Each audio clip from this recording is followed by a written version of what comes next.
Hello students, अपने इस channel पर मैं समय समय पर आपको डिक्टेशंस भी देता रहता हूँ। उसके अलावा जो भी रिक्रूटमेंट के लिए वैकेंसीज निकलती हैं वो भी मेरी कोशिश होती है कि मैं आपके नोटिस में लाऊं। उसके अलावा जो भी स्टेनोग्राफी फील्ड में जिस भी सब्जेक्ट मेरे माइंड में आता है उस पर मैं अपने व्यूज़ आपको देता रहता हूं। और मेरे व्यूज़ जो हैं, मेरी नॉलेज जो है स्किल की उस बारे में, और जो मैंने एक्सपीरियंस गेन किया है अपने कैरियर में, वो नेचुरली उस पर बेस्ड होते हैं।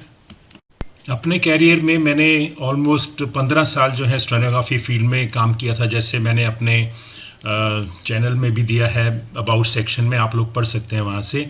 और उसके बाद मैंने जूनियर मैनेजमेंट और मिडिल मैनेजमेंट और सीनियर मैनेजमेंट कैडर में काम किया। तो अपने एक्सपीरियंस के बेस पर जो मैं समझता हूँ आपके लिए यूज़फुल होता है समय समय पर, वो मैं आप लोगों से शेयर करता रहता हूँ ताकि आप उसका पूरी तरह से लाभ उठा सकें। एक और बात को मैं आज फिर दोहराना चाहूँगा कि जो भी लोग इस फील्ड में प्रिपरेशंस कर रहे हैं वो जितना हार्ड वर्क करेंगे वो उनको ज़रूर पे करेगा और उनको एक सेफ और मैं कहूँ कि अच्छी पोजीशन पर ले जाएगा। इस बारे में वो निश्चिंत रहें, अपने सिर्फ हार्ड वर्क पर बिलीव करें।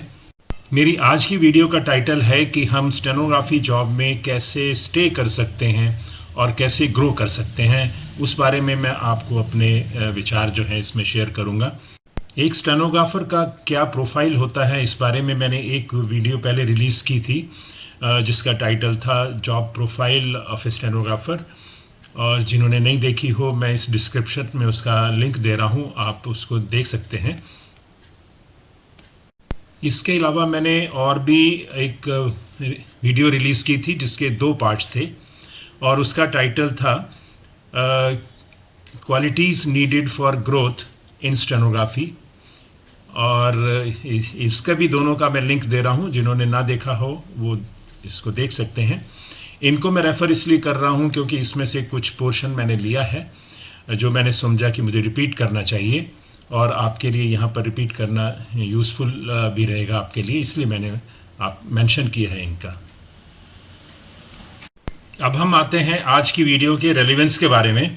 जैसा कि आप सब लोग जानते हैं, एसएससी स्टेनोग्राफर C&D की जो रिक्रूटमेंट की ऑफ़र्स हैं वो आनी शुरू हो गई हैं।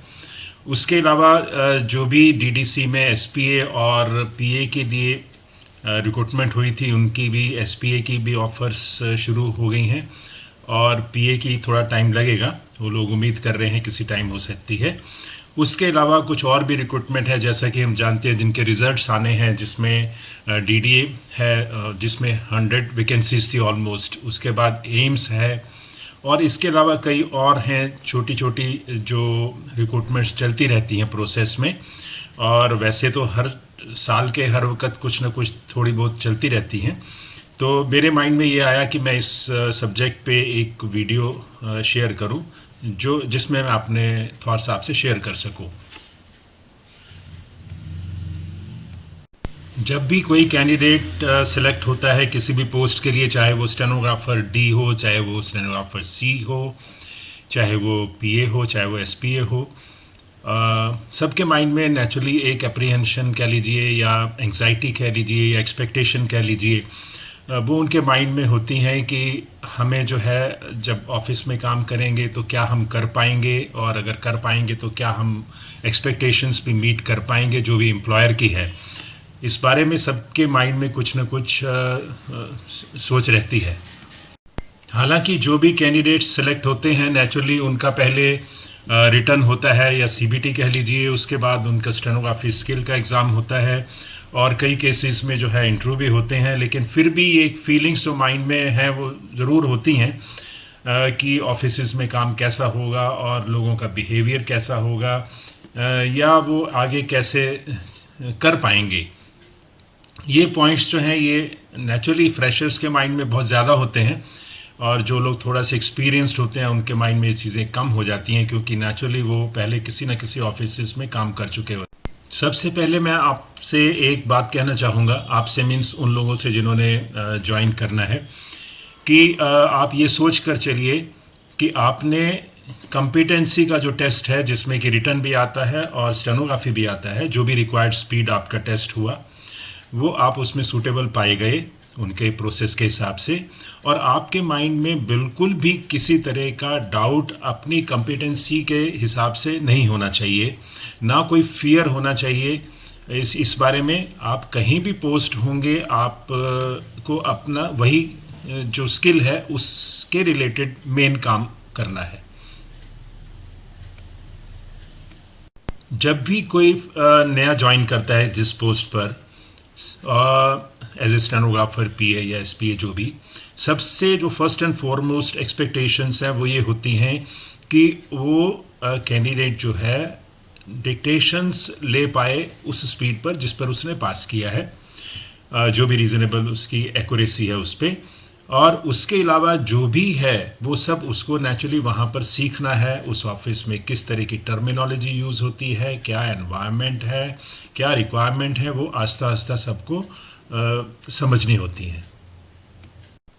ऐसा कभी भी नहीं होता कि किसी ने पहले दिन ज्वाइन किया और उससे सभी चीज़ पहले दिन ही उम्मीद कर ली जाए कि सब काम वो समझ गया होगा और इसी तरह काम करेगा। ऐसा नहीं होता। नेचुरली जो हमारे में पहले कॉम्पिटेंसी है जिस पर हमें टेस्ट किया गया, उस पर हमने ठीक किया है, वो हम कर सकते हैं। लेकिन उसके अलावा जो भी रिक्वायरमेंट हैं उसमें मिनिमम टाइम नेचुरली हर एक आदमी को लगता है चीज़ें समझने में, वो उसको अलाउ भी किया जाता है। स्टेनोग्राफी में एक एडवांटेज है कि जब भी हम पोस्ट होते हैं, जब भी हम ज्वाइन करते हैं तो हमारी पोस्टिंग होती है जिस भी ऑफिसर के साथ हो सकता है इनिशियली कुछ टाइम लग जाए उसमें, वो हो सकता है एस्टेब्लिशमेंट ब्रांच में या जो भी उनकी इनिशियल ज्वाइनिंग ब्रांच है उसमें कुछ दिन रहते हैं, उसके बाद वो प्रॉपरली प्लेस कर देते हैं, कहीं ना कहीं पोस्ट कर देते हैं स्पेसिफिक ऑफिसर के पास।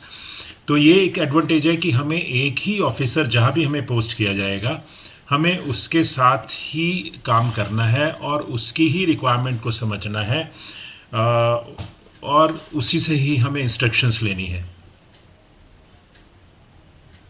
जैसा कि मैंने अपनी पिछली वीडियो में कहा है, अगर हम कंपेयर करें CHSL और CGL एम्प्लॉयज़ के साथ, तो नेचुरली उनको डिफरेंट लेयर से कोऑर्डिनेट करना पड़ता है और रिपोर्टिंग भी डिफरेंट होती है।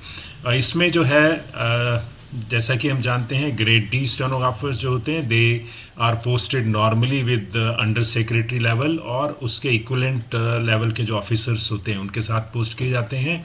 और जो स्टेनोग्राफर ग्रेड सी में होते हैं जिनको पीए भी कहा जाता है, they normally they are attached with deputy secretary और डायरेक्टर या उनके इक्वलेंट जो भी ऑफिसर होते हैं।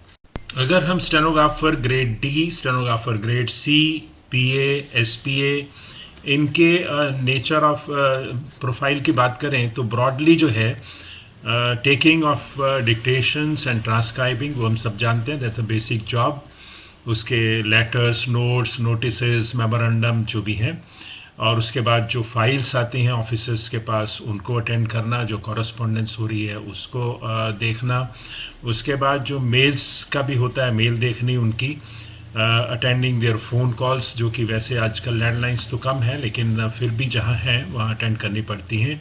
प्रिपेयरिंग मिनट्स और डॉक्यूमेंट्स फॉर द मीटिंग्स, और it can also include maintaining appointment diary also. फिर जो कई जगह फॉलो अप एक्शंस भी करने पड़ते हैं, अटेंडिंग विजिटर्स भी होता है, और इसके अलावा frequent preparation of the minutes of the meetings, travel arrangements. और जैसे जैसे ऑफिसर लेवल चेंज होता है, मीन्स सीनियर होते हैं ऑफिसर, वैसे वैसे उनका जो एरिया, वर्क एरिया भी बढ़ता है, और उनके साथ जो भी पीए या पीएस काम करते हैं नेचुरली उनकी रिस्पॉन्सिबिलिटी भी नेचुरली बढ़ जाती है, हैंडलिंग ऑफ कॉन्फिडेंशियल फाइल्स, और इसके अलावा जो भी ड्यूटीज़ असाइन की जाएँ ऑफिसर्स द्वारा वो उसमें इंक्लूड होती हैं। और अगर हम इसको नटशेल में मैं अगर एक सेंटेंस में, जैसे मैं पहले भी कहता हूँ कि the job of a PA or stenographer whatever it is consist of assisting the superior or the boss whatever it is in discharging his or her duties. हमारी ड्यूटीज़ हैं, उनकी ड्यूटीज़ अच्छी तरह हो जाए, ये हमारी duty है। तो जितनी एफिशिएंटली हम काम करेंगे उतना हम अपने सुपीरियर को अच्छी तरह से सपोर्ट कर पाएंगे। कभी कभी ऐसा भी होता है कि लोअर ग्रेड के स्टेनोग्राफर को, मींस ग्रेड डी में जो है उसको सीनियर ऑफिसर के साथ पोस्ट कर दिया जाता है, क्योंकि ग्रेड सी स्टेनोग्राफर अवेलेबल नहीं है, ऐसा भी हो जाता है। और कभी सीनियर को भी जूनियर ऑफिसर के साथ कर जाता है, लेकिन वो बहुत कम होता है ऐसा। जब भी पोस्टिंग होती है एक पर्टिकुलर ऑफिसर के साथ, तो नेचुरली उसको चाहिए कि वो जो भी टर्मिनोलॉजी उस डिपार्टमेंट में यूज़ हो रही है सबसे पहले उसको समझने की कोशिश करे, और उसके अलावा जो भी ऑफिसर के साथ उसको काम करना है उस ऑफिसर की क्या ड्यूटीज़ हैं, क्या एक्सपेक्टेशंस हैं पीए से, वो भी समझना बहुत ज़रूरी है। नॉर्मली गवर्नमेंट ऑफिसेज में जो वर्क प्रेशर होता है इतना ज़्यादा नहीं होता, तो इसलिए कोई किसी तरह की डरने की या चिंता करने की कोई आवश्यकता नहीं है। मैं ये कहना चाहूँगा कि बिल्कुल आसान होता है अगर आप अपने पर भरोसा रखेंगे, अपनी कॉम्पिटेंसी पर, और आस्ता आस्ता आप में विनिंगनेस है चीज़ों को सीखने की, तो आप देखिएगा कुछ ही दिनों में आपको कंफर्टेबल लगेगा और आपको किसी चीज़ का डर नहीं रहेगा। हाँ, उसके अलावा अगर आपने ग्रो करना है, नेचुरली अगर आपका माइंड सेट है कि आपने ग्रो करना है, तो आप जल्दी चीज़ों को समझने की कोशिश भी करेंगे, जो आपके अपने इंटरेस्ट में भी होगा। आज की इस वीडियो में मैं आपसे इतना ही शेयर करना चाहता हूँ, और पार्ट 2 जो है इस वीडियो का वो मैं रिलीज़ करूँगा थोड़े दिन में, जिसमें मैं पॉइंट्स डील करूँगा कि प्रैक्टिकली हमें किस तरह से काम करना है ताकि हम इस प्रोफेशन में एक तो स्टे कर सकें, थोड़ी देर टिक सकें, और फिर इसमें ग्रो कर सकें। और इसके अलावा आपको ये कैसे लगे कंटेंट्स इस वीडियो के, प्लीज़ आप मुझे बताइएगा, और अगर यूज़फुल लगे हों तो लाइक करिएगा, कमेंट करिएगा और सब्सक्राइब करिएगा जिन लोगों ने नहीं किया। That's all, thank you.